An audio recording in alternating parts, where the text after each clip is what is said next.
Assalamualaikum warahmatullahi wabarakatuh. Kembali lagi di tutorial Excel dan VB. Bagi kawan-kawan yang baru menemukan channel ini, silahkan subscribe dan nyalakan loncengnya agar selalu mendapatkan update tutorial terbarunya setiap hari. Dan jangan lupa like dan komennya untuk membantu kami untuk terus mengembangkan channel ini. Terima kasih dan selamat menyaksikan.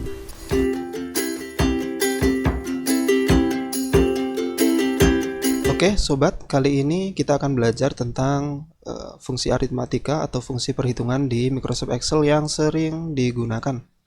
Oke, bagi kawan-kawan yang baru belajar Microsoft Excel, tentu mempelajari fungsi ini adalah hal yang sangat penting, karena di Microsoft Excel pada intinya adalah operasi hitung dan operasi untuk membuat pendataan supaya jauh lebih mudah. Oke, untuk operasi perhitungan yang sering digunakan ada nanti operasi tambah, kemudian ada operasi kurang, operasi kali, kemudian ada operasi pembagian, operasi perpangkatan, dan operasi akar ya. Ini adalah operasi matematika yang sering digunakan di Microsoft Excel. Untuk operasi penjumlahan kita bisa menggunakan tombol di keyboard dengan tombol plus ya. Misalnya sama dengan, ini harus selalu diawali dengan sama dengan. Sama dengan misalnya kita ingin menjumlahkan 9 ditambah 5 ya. 9 ditambah 5, cukup ditulis seperti itu kemudian enter. Untuk pengurangan juga sama. Pengurangan adalah misalnya 9 dikurangi 5. Jadi sama dengan 4. Untuk perkalian kita menggunakan bintang. Misalnya 9 kita kali dengan 5. Oke, 45. Untuk pembagian kita menggunakan per ya. Sama dengan misalnya 9 dibagi dengan 3. Jadi 3. Kalau untuk pangkat kita menggunakan strip ke atas ini. Apa namanya? Seperti tanda panah ke atas sama dengan misalnya 5 dipangkatkan 2. 5 pangkat 2 sama dengan 25. Seperti itu. Kalau untuk akar kita menggunakan formula. Kalau menggunakan akar menggunakan formula SQRT. Jadi misalnya akar berapa? Akar dari 25. Enter. Jadi akar dari 25 adalah 5. Nah, dalam operasi hitung ini, selain kita menuliskan secara manual seperti ini, kita juga bisa menuliskan dari sebuah data yang sudah disediakan. Misalnya ada data, misalnya nilai, kemudian banyaknya, frekuensi lah ya. Kemudian total.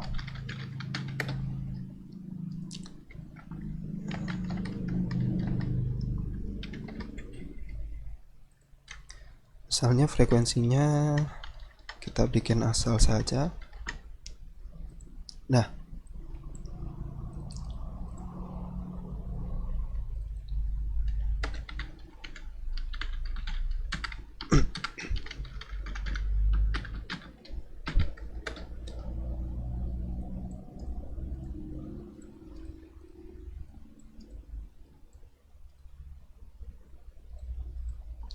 jadi total ini adalah nilai plus frekuensi. Bisa kita gunakan sama dengan, kita klik saja nilai yang ingin dijumlahkan tadi, D2 ditambah 4 misalnya, berarti 5 ditambah 4. Oh maaf, ini bukan, biasanya kalau di statistika ini perkalian ya. Nilai dikali dengan frekuensi sama dengan 5 dikali dengan 4. Nah seperti itu. Kita tarik saja. Oke. Ini adalah formula pengali dari nilai dikalikan frekuensi. Kalau kita ingin menghitung banyak data sekaligus, menghitung jumlahnya, kita bisa menggunakan rumus sum. Jadi dari frekuensi ini jumlah totalnya berapa sih? Sama dengan sum. Kita blok saja. Oke, enter. Oke, seperti itu. Jadi ini jumlah. Nah, totalnya dari sini berapa? Oke, seperti itu. Nah, sekarang kalau misalnya kita ingin mencari rata-rata ya, nilai rata-rata. Oke, anggap saja ini adalah data yang sama ya. Misalnya nilai 2 misalnya. Ini nilai 1. Oke. Ini nilai. Oke, misalnya nilai rata-rata ini adalah nilai dari nilai 1 dengan nilai 2, rata-ratanya berapa sih? Berarti sama dengan average. Kita blok saja. Jadi rata-ratanya ini adalah 4,5. Kita tinggal tarik, sudah dapat. Jadi rata-rata dari 6 dan 5 adalah 5,5. Rata-rata dari 7 dan 3 adalah 5, seperti itu.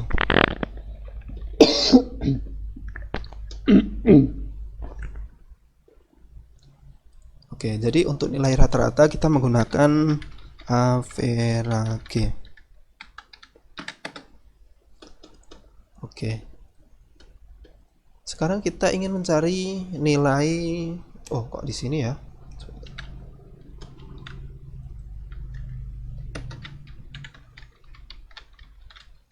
Oke, seperti itu. Nilai terendah. Oke. Untuk nilai terendah, kita menggunakan formula min. Oke, formula min seperti apa? Oke, misalnya kita ingin mengambil nilai terendah dari sebuah rank, misalnya rank ini ya. Nanti terendah dari ini juga berapa gitu ya. Nilai terendah dari rank ini sama dengan min. Nilai terendahnya berapa sih? Kita blok saja, enter. Jadi nilai terendahnya adalah 4. Kita blok saja. Nah, seperti itu. Di sini nilai terendahnya adalah 2. Di sini nilai terendahnya adalah 6. Kalau ingin nilai tertinggi,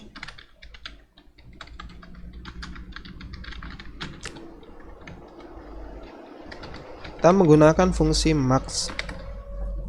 Ya. Jadi sama dengan max, maksimal dari suatu rank.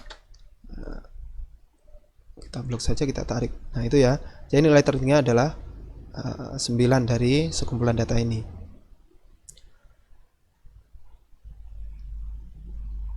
Nah, sekarang kalau misalnya kita memiliki banyak data, ya. Oke, misal saya ingin buat data di sini saja.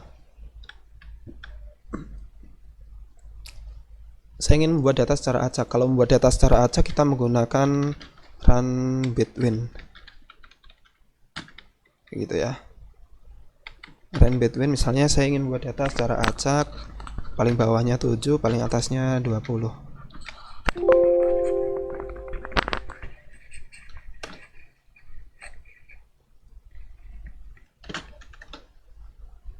Oke, kita tarik saja. Oke, seperti itu. Jadi ini adalah data secara acak. Nah, dari data yang acak ini, saya kopas dulu nanti biar tidak berubah. Baik, ini data yang sudah terbentuk secara acak. Kemudian kalau saya ingin mengurutkannya mulai dari data terendah hingga yang tertinggi, berarti kita menggunakan fungsi small. Oke, saya tulis dulu.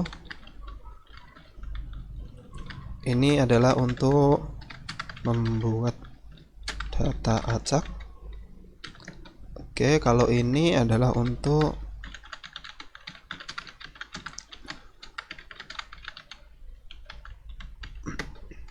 kemudian nanti ada fungsi larga.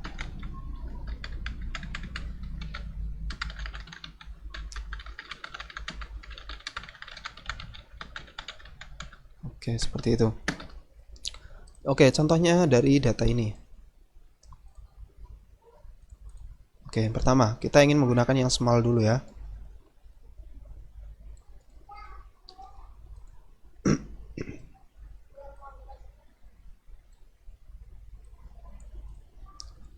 Oke, jadi sama dengan pertama kita harus membuat indeksnya terlebih dahulu ya. Dari 1, 2. Jadi nanti urutan data pertama ini ada berapa sih datanya? Ada 15 ya, berarti 15 saja. Oke, cukup. Oke, jadi urutan data terendah pertama nanti berapa? Jadi small buka kurung, arraynya ini kita blok, kemudian kita tekan F4 supaya tidak berubah. Kemudian K ini adalah data keberapa sih yang ingin, data terendah keberapa sih? yang ingin kita lihat. Nah, data terendah pertama itu berapa? Kita enter. Oke, 7. Jadi kita tarik. Oke, data terendah kedua sampai ketiga itu adalah 7. Data terendah keempat adalah 8 sampai data paling tingginya adalah data ke-15-nya adalah 19. Nah, ini ya. Kemudian kalau untuk mengurutkan data dari yang tertinggi, nah jadi nanti urutan tertinggi pertama, urutan tertinggi kedua, dan seterusnya itu berapa sih? Jadi kita menggunakan larga. Arraynya kita blok. Kemudian K-nya adalah ini. Ini arraynya kita beri F4 dulu ya. Kita tekan F4.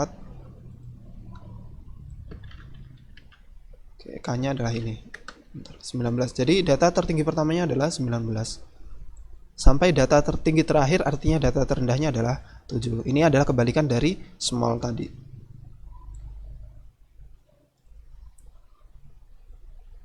Oke, seperti itu ya. Selanjutnya, kalau kita ingin menghitung berapa banyak dari data yang ada ya, misalnya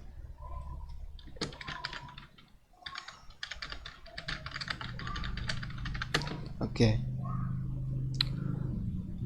Ada pertama konta. Konta ini adalah untuk menghitung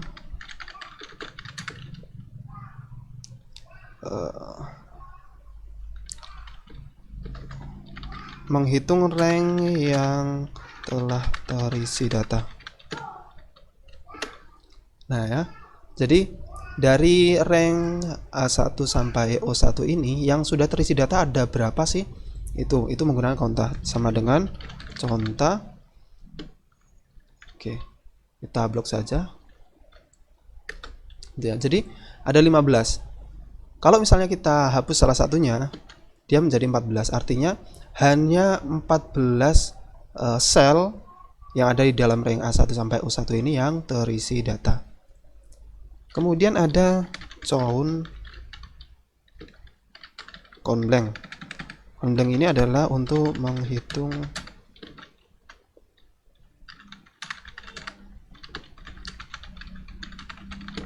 Oke, jadi kebalikan dari konta tadi. Kalau count blank ini adalah untuk menghitung suatu rank yang tidak terisi data. Ada berapa itu yang kosong, sama dengan count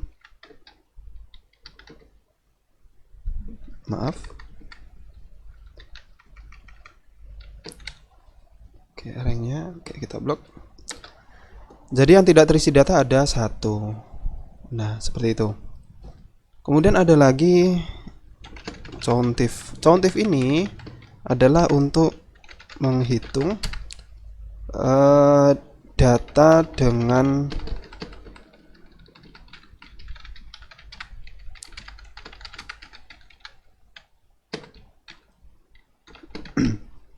Oke. Jadi misal kita ingin mencari banyaknya 7 ya. Misalnya kita ingin menghitung banyaknya angka 7. Oke, angka 7 itu ada berapa sih? Jadi kita menggunakan countif. Nah, ranknya kita blok dulu. Kita tekan F4. Kriterianya adalah 7. Oke, enter. Jadi angka 7 itu ada 2 ya. Oke. Misalnya kita ganti dengan 19. Angka 19 itu ada 1. Misalnya kita ganti dengan angka 11. Angka 11-nya itu juga ada 2. Oke, seperti itu. Itu adalah untuk menghitung banyaknya data yang tersedia dalam suatu rank. Oke. Selanjutnya ada sebuah fungsi penjumlahan bersyarat. Penjumlahan bersyarat itu misal ini, saya ada sebuah data seperti ini. Penjumlahan bersyarat ini kita ingin menjumlahkan ada berapa banyak, ada berapa total harga yang dihasilkan dari kota Surabaya ini ya. Surabaya. Ini Surabaya. Jadi nanti kita akan menghitung total dari Surabaya ini ada berapa sih? Kayak gitu. Oke, misalnya asal kota, kriteria. Oke, kriteria asal kota. Kemudian ini jumlah harga. Oke ya.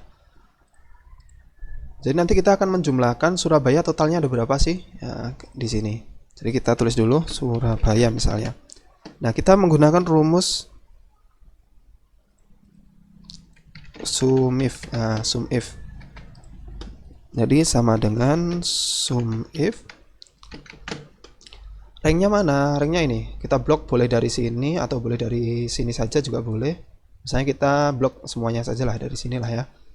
Kemudian kita tekan F4 biar tidak berubah. Kemudian kriterianya, kita ingin menjumlahkan dari apa dulu? Dari Surabaya misalnya. Surabaya. Nah, gitu. Kemudian sum rank. Sum ranknya yang akan kita jumlahkan adalah ini. Ya, yang akan kita jumlahkan adalah yang tercantum dalam kolom ini ya, rank ini. Oke, kita beri pagar. Enter. Oh, maaf, berarti ini ranknya harus kita mulai dari indeks yang ingin kita ambil. Misalnya kayak gini ya. Nah, seperti itu. Kita tekan F4. Enter. Oke, jadi total dari Surabaya itu menghasilkan harga 605.000.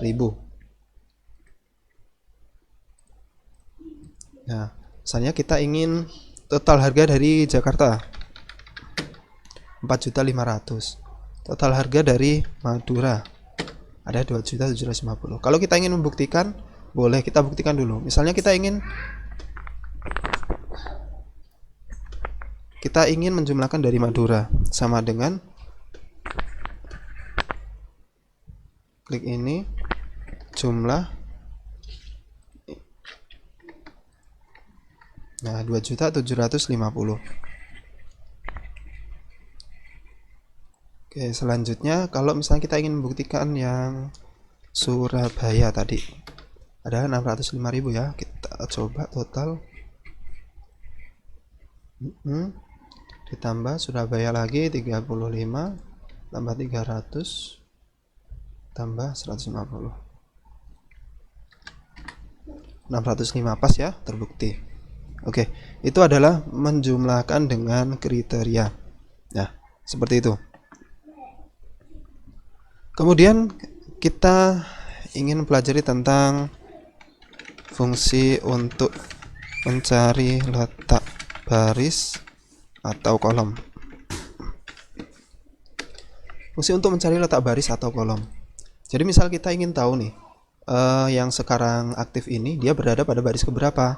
Kita menggunakan, oke ya.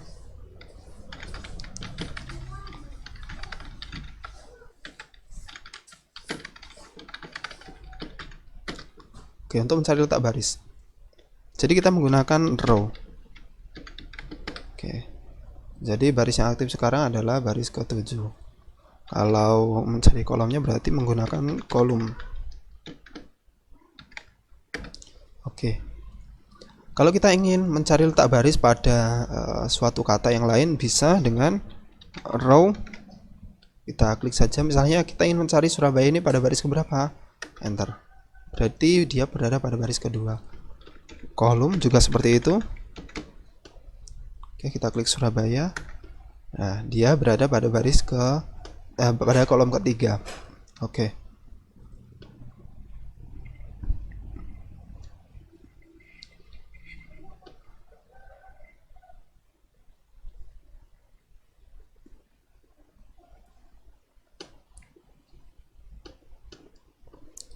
Oke, sekarang kita akan belajar tentang fungsi teks ya. Oke.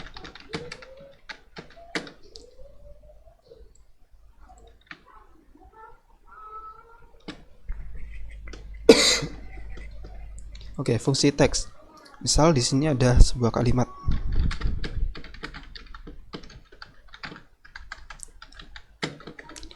Oke.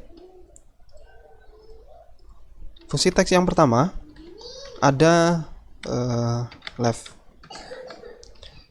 Fungsi yang pertama adalah fungsi untuk mengambil sebuah karakter.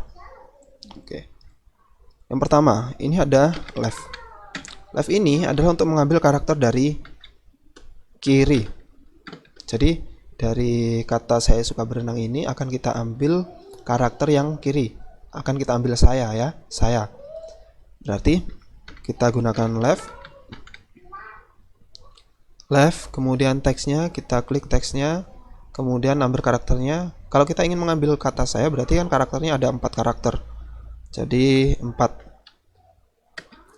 enter. Nah, berarti terambil saya. Kalau right, ini kita ingin mengambil karakter dari kanan, kita ingin mengambil kata berenang. Berenang ini berapa kata sih? 1, 2, 3, 4, 5, 6, 7, 8. Ada 8, sama dengan right teksnya ini, kemudian berapa karakter yang akan kita ambil? Adalah 6. Nah, yakni 1, 2, 3, 4, 5, 6. Renang. Kalau kita ambil secara penuh 8 berenang yang akan terambil. Oke, seperti itu. Kemudian kalau kita ingin mengambil karakter dari tengah, kalau kita ingin mengambil kata ini ya, kata mengambil. Oke, berarti kita menggunakan mid. Oh maaf, kalau kita ingin mengambil kata suka, tengah. Oke, ya.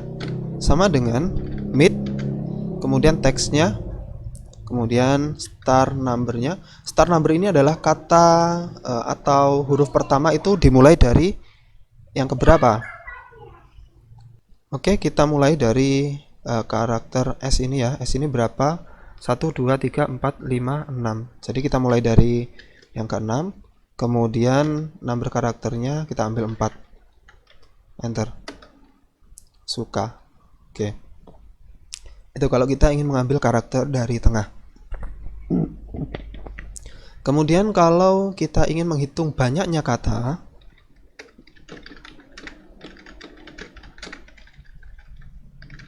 banyaknya karakter, fungsi menghitung banyaknya karakter, kita menggunakan fungsi len. Jadi sama dengan len, ada berapa karakter sih ini? Kita enter. Nah, berarti ada 18 karakter. Oke, seperti itu. Oke ya, cukup gampang ya kawan-kawan.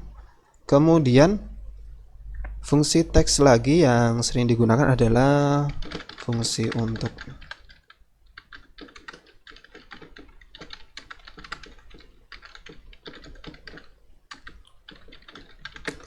Yang pertama bisa menggunakan lower, upper, dan nah seperti ini. Lower ini untuk membuat semua huruf kecil. Kalau upper huruf besar. Kalau proper ini setiap awal kata besar. Oke, contohnya ya. Contohnya dari kata saya suka berenang. Kalau kita menggunakan lower, kita klik enter. Semua katanya dia akan menjadi huruf kecil, termasuk S-nya yang tadinya huruf besar. Kemudian kalau upper,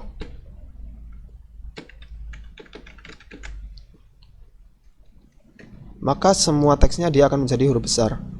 Yang kecil-kecil dia akan menjadi huruf besar. Kemudian kalau proper, maka setiap awal katanya dia akan menjadi besar. Itu adalah fungsi teks. Jadi itu kawan-kawan fungsi-fungsi di Excel yang sering kita jumpai nanti ketika kawan-kawan bekerja menjadi seorang administrator, bekerja di bidang pendidikan dan lain sebagainya. Tentu mempelajari ini menjadi sebuah hal yang sangat penting sekali ya, supaya semua pekerjaan kita menjadi lebih mudah dan lebih terorganisir dengan baik. Terima kasih telah menyimak dan sampai jumpa lagi di tutorial berikutnya. Wassalamualaikum.